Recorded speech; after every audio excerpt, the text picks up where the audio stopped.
एक राज्य में एक राजा की 3 बेटियां थीं जो कि बहुत ही सुंदर थीं। तभी राजा एक दिन भोजन खाने के लिए अपनी बेटियों के साथ बैठे थे। तभी राजा अपनी बड़ी बेटी से पूछते हैं कि बेटी तुम किसके हक का खाती हो। तभी उसकी बड़ी बेटी कहती है कि पिताजी मैं तुम्हारे हक का खाती हूँ क्योंकि मैं तुम्हारे राज्य में रहती हूँ। तभी वह अपनी दूसरी बेटी से पूछता है कि बेटी तुम बताओ तुम किसके भाग्य का खाती हो। तभी उसकी दूसरी बेटी कहती है कि पिताजी तुम कैसी बात कर रहे हो, मैं तुम्हारे ही भाग्य का खाती हूँ।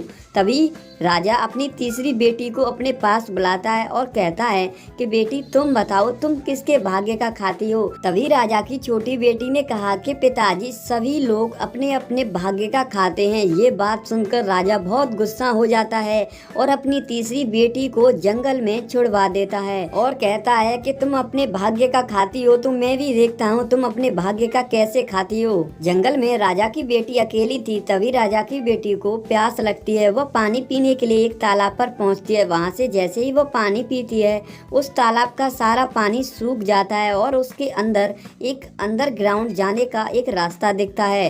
तभी राजा की छोटी बेटी उसके अंदर चली जाती है। उसके अंदर जाने के बाद राजा की छोटी बेटी को एक आदमी दिखता है। वो उसे देखकर घबरा जाती है, फिर भी वो उसके पास जाती है और उसको जैसे ही छूती है तभी वह एक दरवाजे में बदल जाता है। तभी राजा की बेटी उस दरवाजे को खोलकर उसकी दूसरी तरफ चली जाती है। दूसरी तरफ भी बहुत सुंदर एक जंगल था जिसमें बहुत ही अच्छे अच्छे फूल और वादियां थीं। राजा की बेटी एक पेड़ के नीचे जाकर बैठ जाती है और उसे वहीं पर नींद आ जाती है और उसके सपने में एक परी आती है। परी उससे कहती है कि यहाँ पर एक मिट्टी का पुतला है, अगर तुम उसे छूओगी तो वह एक इंसान बन जाएगा। वह इस राज्य का राजकुमार है। वह किसी शराब के कारण यहाँ पर पुतला बनकर रह गया है। तभी राजा की बेटी की आंख खुल जाती है। वो उस सपने को देखकर थोड़ी घबरा जाती है। वो इधर उधर देखती है और वह कहती है कि ये सपना है। वो वहीं पर बैठ जाती है और कुछ समय बाद उसके हाथों में एक माला का हार आ जाता है।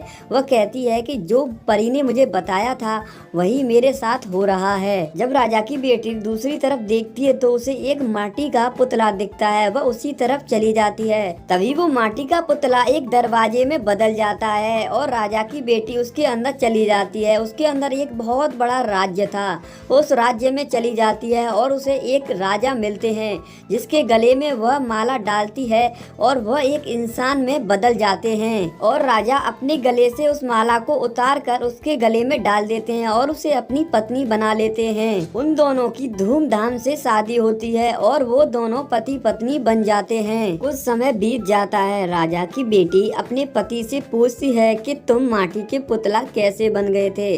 तभी राजा बताता है कि हमसे एक गलती हो गई थी और वहाँ से एक साधु बाबा ने हमको एक अभिशाप दे दिया था, इसलिए हम माटी के पुतला बन गए थे और हमारा पूरा राज्य माटी के पुतले में बदल गया था। राजा की बेटी वहीं पर बहुत खुशी खुशी रहने लगी। पर एक दिन राजा की बेटी ने अपने पति से कहा कि मुझे अपने पिताजी से मिलने की इच्छा हो रही है। तभी उसके पति ने कहा कि ठीक है, हम कल ही निकलेंगे और तुम्हारे पिताजी से जाकर ही मिलेंगे। तभी उस राज्य का राजा अपनी पत्नी और अपने सैनिकों के साथ दूसरे राज्य की तरफ चल देता है। उस राज्य का राजा उनको देखकर घबरा जाता है, कहता है कि हम पर कोई आक्रमण करने आ रहा है। तभी राजा अपने राज्य से बाहर आ जाता है और अपनी बेटी को देखकर आश्चर्यचकित रह जाता है और वह अपनी बेटी को देखकर रोने लगता है और कहता है कि बेटी मुझे माफ कर दो, मुझसे गलती हो गई, सभी लोग अपने भाग्य का ही खाते हैं। तभी उसकी बेटी कहती है कि पिताजी कोई बात नहीं। ये सुनकर राजा अपनी बेटी को अपने गले लगा लेता है और कहता है कि बेटी मुझे माफ कर देना। इस कहानी से हमें सीख मिलती है कि सभी लोग अपने अपने भाग्य का खाते हैं, कोई किसी के भाग्य का नहीं खाता है।